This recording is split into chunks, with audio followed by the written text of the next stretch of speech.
Welcome, everybody, to the latest podcast, 50 to 70, Meaningful Conversations Between Men. I'm here with my good friend, Peter Kalin. Hey, Darius, how you doing? Did I pronounce your name wrong? No, you pronounced it fine. Oh, wonderful. I always sometimes think is it Kalin or Kalin, but I got it right. So it's so good to be here.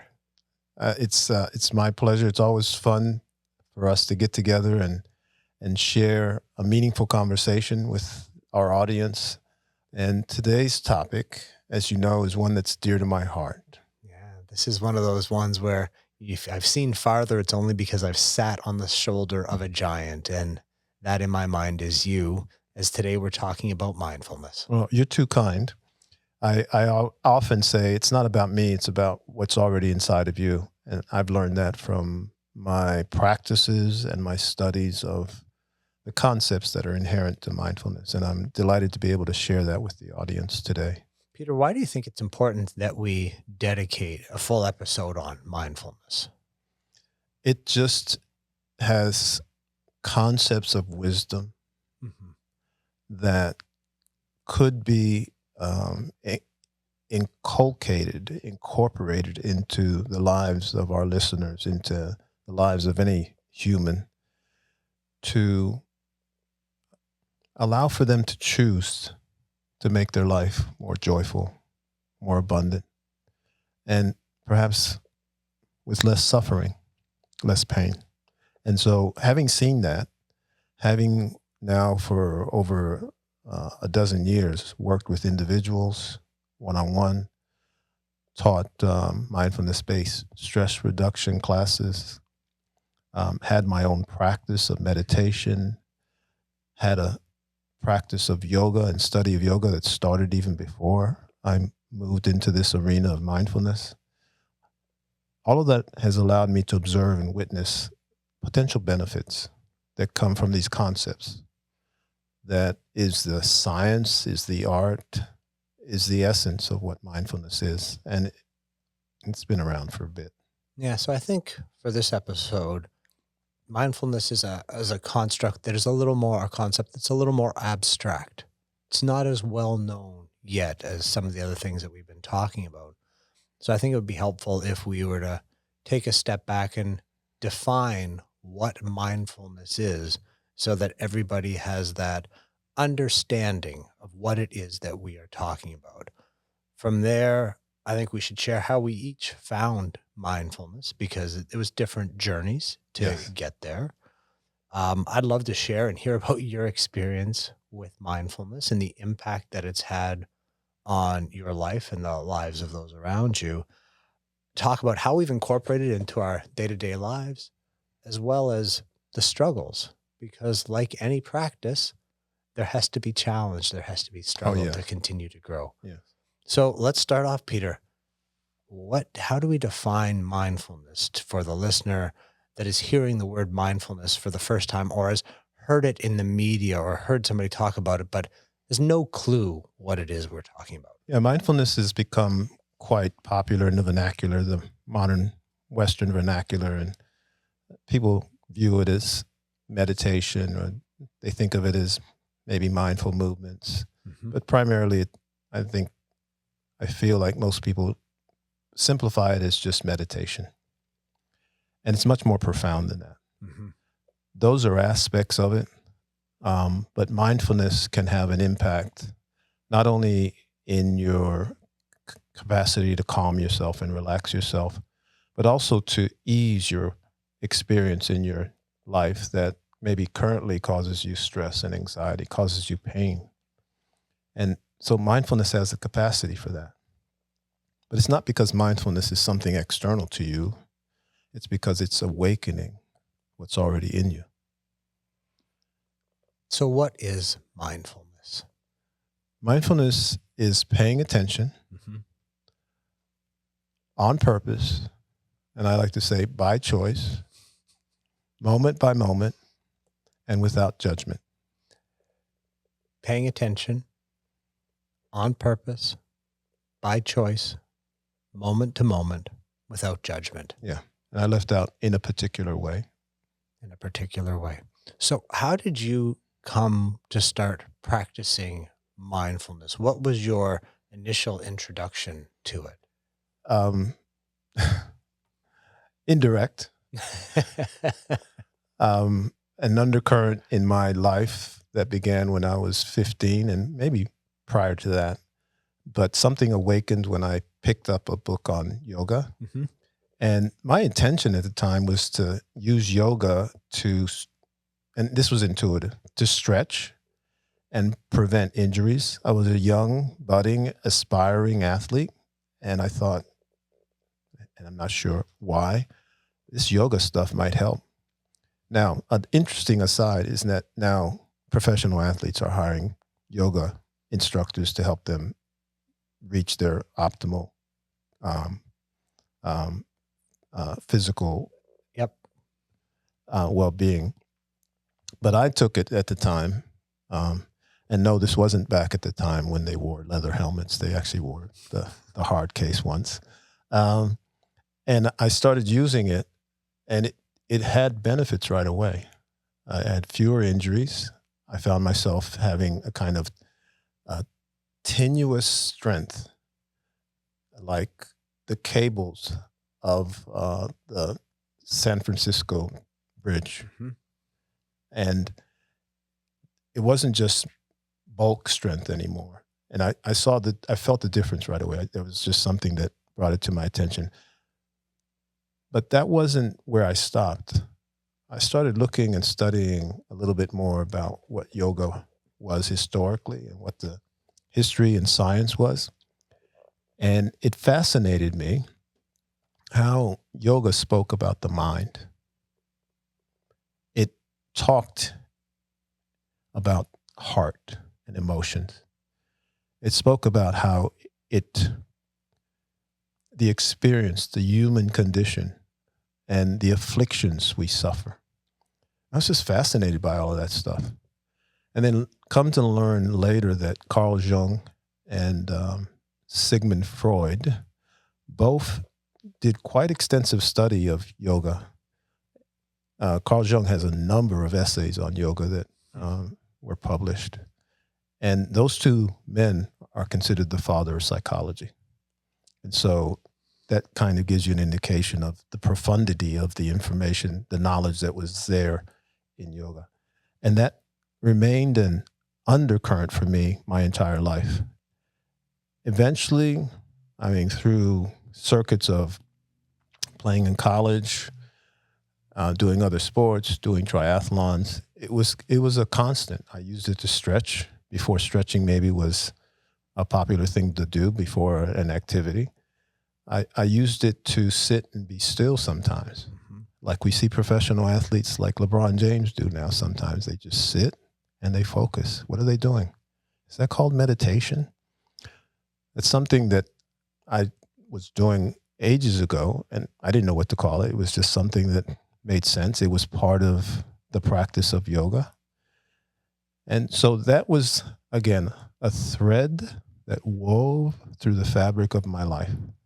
And eventually it led me to teach yoga, and circuitous. I was studying, as I said in one of the earlier episodes, for my doctorate in human rights. Mm-hmm. And I segued off of that path, started teaching yoga, and just allowed myself to be taken by it. And it's brought me to where I'm at now after going through studies and getting certified to teach mindfulness-based stress reduction and learning more about mindfulness and what it means and how it works. So present moment awareness. By choice. By choice. In a particular way, moment to moment, without judgment. Yes. Why without judgment? Any thoughts? We talked about this. I had a question for you, though. That sounds simple, but it really isn't that simple, is it? No, it's not. No, it's not. We live in a world, environments. We live within a human condition where we are constantly distracted by our thoughts, mm-hmm. by our feelings, even though we're not always aware of our feelings and our emotions, by the physical experiences we're having. And we're not paying attention. And so mindfulness intends for you to pay attention. Why? So that you can be present, not in rumination over what if, what could have, what should have, regretting, fretting, and not in the future, usually forecasting because of your worries, your doubts, your fears. Oh, something dire is about to happen. Mhm. No, mindfulness through practice encourages you just to be present so that you can be here and now, recognizing that there's not the pain and of the past or the worries of the future in this moment, but rather there's joy here. I mean, there's enough challenges without bringing the challenges from yesterday or tomorrow. Yeah. And so mindfulness helps with that. Yeah. I'll say one other thing, Darius. Please. The essence of mindfulness is being aware. And in more common language, being and paying attention, being attendant and paying attention. And then from there, choosing to be present. Yeah, it's interesting because when I first learned mindfulness from you, being aware, I misinterpreted. And what I mean by that is I thought initially it was being aware of what was going on around you. Mm, It was noticing the colors, noticing, feeling the air, seeing the people, and engaging with the people. But as I've started to practice, I realize that's half the coin. yes. The other half is to become aware, maybe even more than half, of what is going on within you, not just physically, listening to the body and what the body's trying to say, but feeling the emotions, acknowledging those emotions and not simply stuffing them down, acknowledging the thoughts and whether those thoughts are ruminations or worry about the future, also known as anxiety. Mm-hmm. It is noticing where your head is, where your heart is, where your body is, and then making a conscious choice to either, you know what, I'm going to go off on this flight of fancy that there's going to be, I'm a big surfer, there's going to be head high waves and I'm not going to have to wear a wetsuit in New England. I'm going to be able to surf great, not worry about sharks. Or I'm going to say, okay, that's not productive right now. Let's bring the mind back. Let's bring the body back to where we're at and let's move forward. Yes, exactly. Yeah. So that present moment awareness, again, such a simple definition, but so easy to misunderstand. Yes, it is. And you're able to, because of that practice, you're able to enjoy your surfing rather than worrying about the sharks and the waves and everything else. Exactly. So that's a great example. There's always going to be the challenges. Life is full of challenges. So what are some of the challenges? This, like I mentioned, the challenge of just choosing to be here and living your life now and not regurgitating the experiences that the pain from the past or worrying about the future and the uncertainties. Those always exist. Those challenges will be there. But there's also moments of a smile, maybe on your child's face or a friend's face, the touch. And if you're not present with that, you'll miss that. Yep. That's what mindfulness is intended to do. It's kind of practical in that way. It's not, some higher consciousness raising exercise, even though that can happen. It's actually quite practical. And that's what I try often to share. It's not about, again, being calm or relaxed. There's so much more there.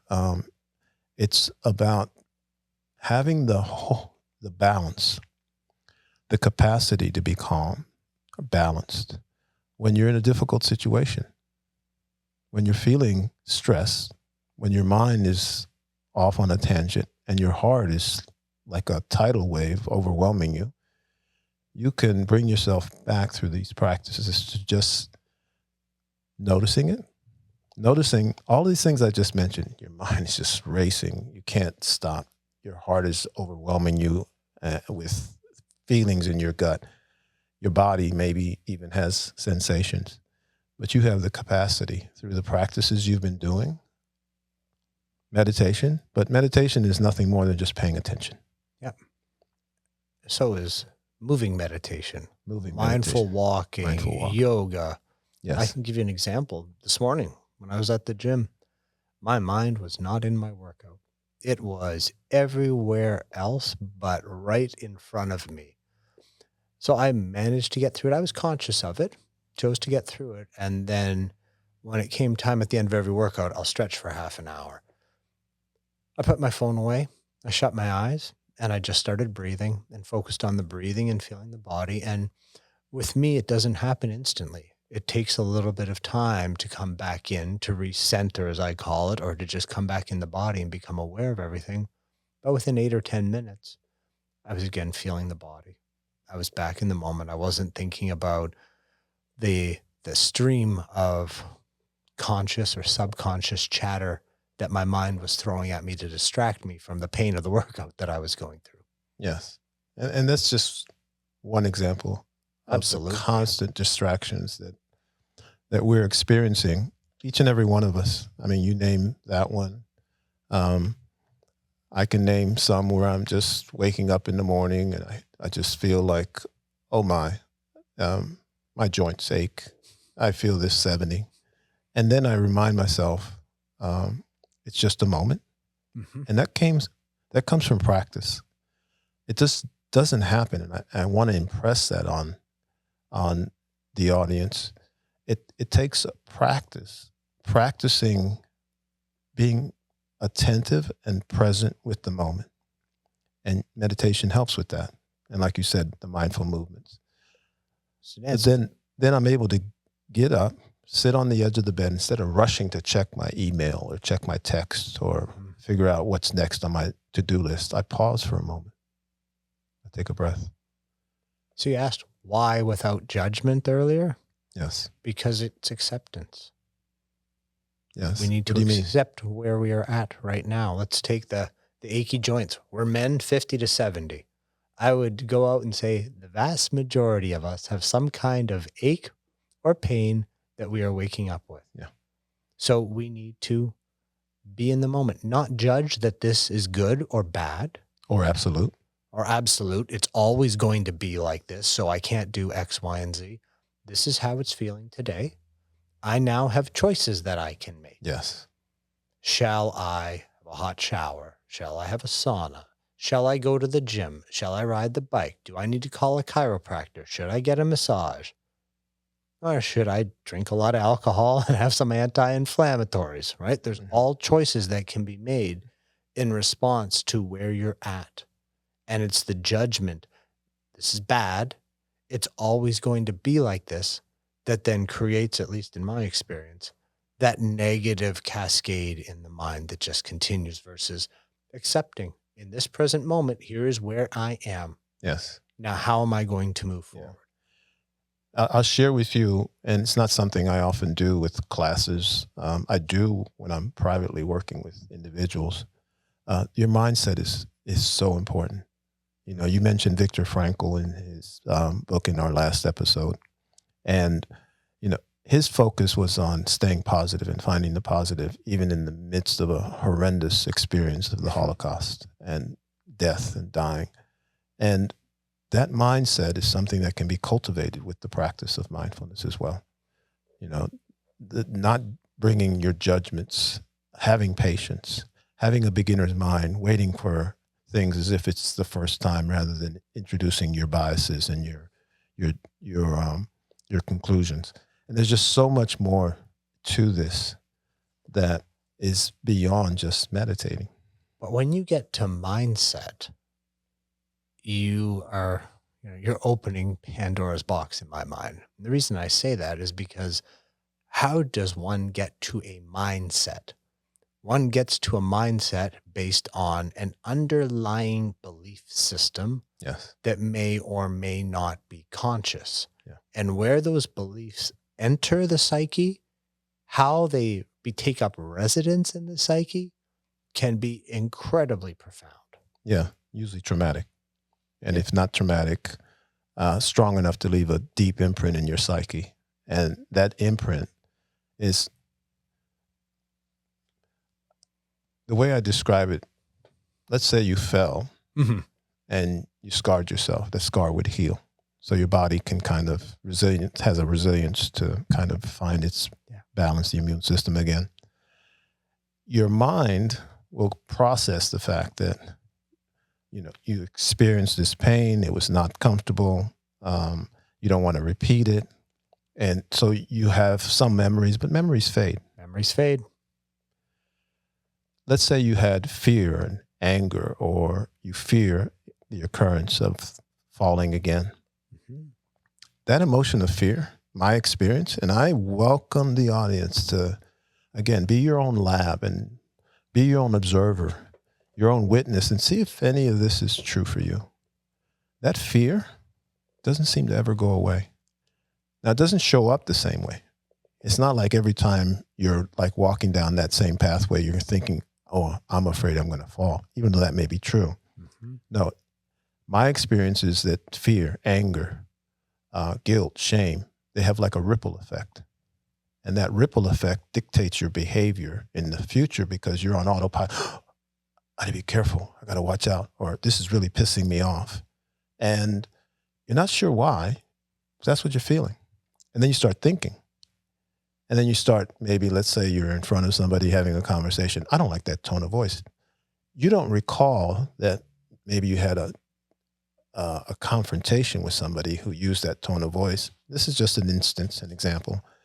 And you got really pissed off, angry, maybe even had a fight. And that's what you're hearing in this moment, but you can't separate because the feeling doesn't distinguish. It just feels like the same as that moment. And mindfulness, for me, my experience, and some that I know, has helped me be aware of this and how prior experiences, traumas included, affect the present moment. And we're not aware of it.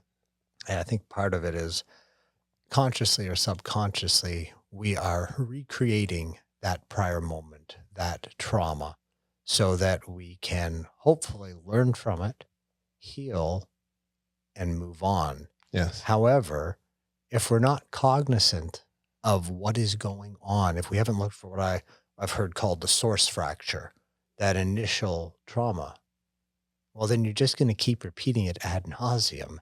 And, it becomes the definition of insanity. But I noticed you're wearing your Michigan hat. I was wondering if there's a story that you might want to tell as we get back to beliefs and the insidious nature of beliefs. So you didn't think the M was for mindfulness? No, but it's actually a great way we could tell. We can call up Jim Harbaugh right now and say, we're going to rebrand Michigan. Yeah, well, I wore the hat kind of as a reminder to share how this practice of mindfulness has helped me personally. Mindfulness, as we just discussed, helps you be aware and pay attention. And let's say be aware of an experience, an emotion generated from the past, and how it's had a ripple effect in your life or is having an effect today. And one of the things mindfulness helped me with is I was a scholarship athlete at the University of Michigan. And in my first year there, my high school girlfriend gave birth to my oldest son. I was 17. Mm-hmm. And they came out my sophomore year. But I eventually transferred to Michigan. There was just too much going on for a 17, 18-year-old to be able to kind of figure out how he felt about it, how he would manage it. And I thought I was doing the best I could. I was practicing Viktor Frankl even in those days, trying to be positive. I'll figure this out. I'll solve this problem. It's been kind of how things had been. And I left and I went to Temple. And I then went to graduate school. Got my law degree, as I mentioned. business degree, got some more degrees later. It felt like not enough. It always felt like wasn't good enough. Mm-hmm. And it also, I realized after developing that capacity to pay attention and be aware of how I was feeling, being more mindful, I had an undercurrent in my life, almost from those days, of being angry. Mm-hmm. I was angry my life didn't turn out the way I wanted to. I wanted what I wanted, when I wanted, how I wanted it. Does that sound familiar to any of you? I think a lot of people can relate. And it felt like my dreams had just been smashed. And I constantly kept proving to myself that I was good enough. There's a sign at the tunnel entrance, the University of Michigan stadium. Those who stay will be champions. And I never forget that. Mm-hmm. And I think to this day, I would be suffering this anger if a couple things hadn't happened.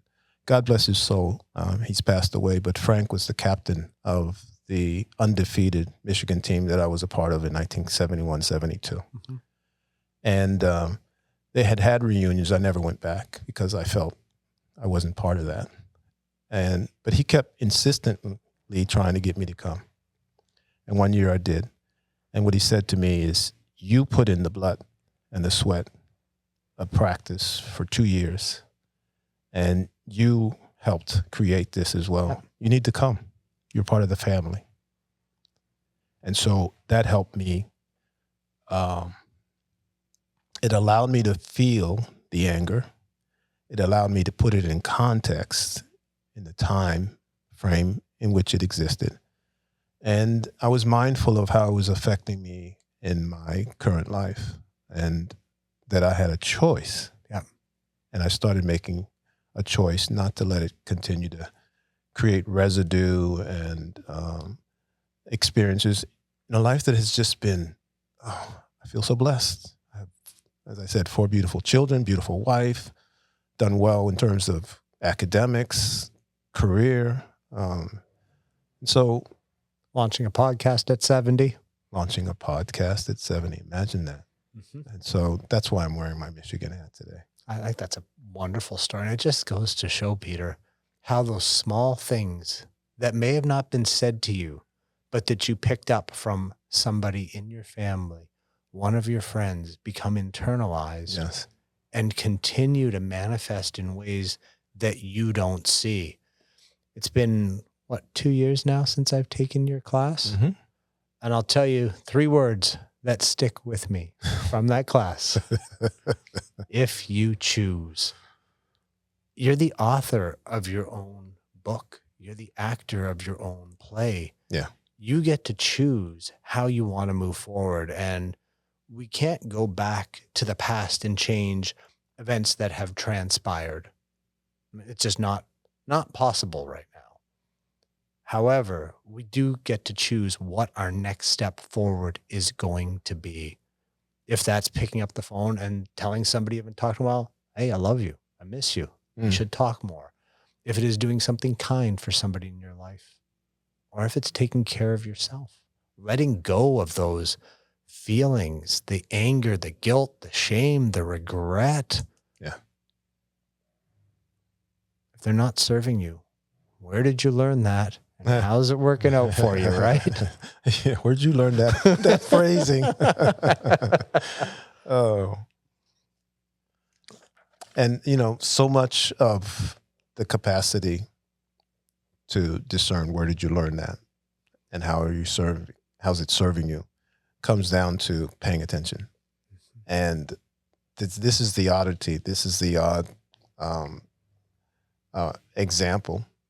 Not so odd once I believe you become aware of it, but it shows the power of mindfulness and the power of meditation. I mean, there's all these scientific explanations, but just from a practical perspective, which is what I've learned to share, it can make such a huge difference in someone's life so that they can be here in their own lives.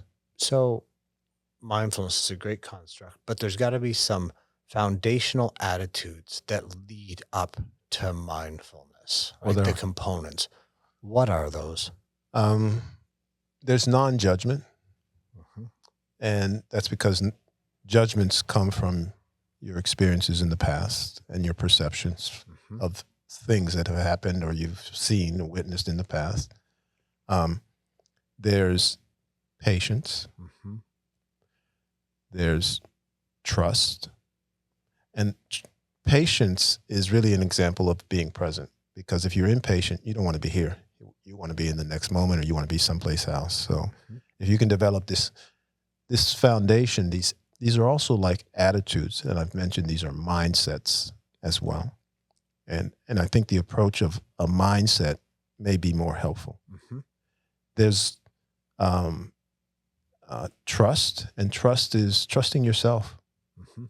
trusting that you know more than you realize, and maybe you know especially more about you than you've been told. Yeah, absolutely.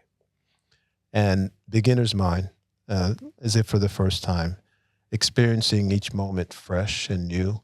If you ever watch a child, how their curiosity Mhm. allows them to find joy in moments, and maybe the next moment they're sad, they fell down, they scraped their knee, and then moments later they're back to joy because they're just able to stay with the moment. They're not saying to themselves, "Oh, I scraped my knee, and now I have to be unhappy the rest of the day." No, Yeah. that's a beginner's mind. And then there's non-striving, and that's one that's difficult for Mhm. our modern society because we have checklists, we have ambitions, we have goals, we have dreams. I've come to, and this is for each in our audience to explore. I've come to define non-striving as finding the flow. Mhm.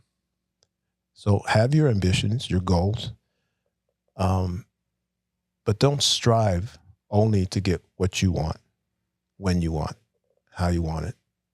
Maybe you're swimming upstream and it's not taking you where you need to go. Um, Others are generosity and gratitude. Gratitude being very powerful in terms of our um, modern day because it gives us a segue from the distraction of negative thinking, negative feelings. It can be a pause where you can say, "I'm thankful for this. I'm thankful for that. I'm thankful for this breath."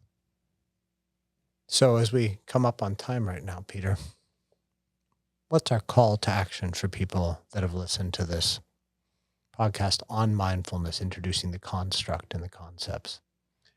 To learn a little bit more about what this mindfulness is, maybe take an MBSR class, Mhm. maybe um, take a workshop on mindfulness, read a book, and then see where it takes you.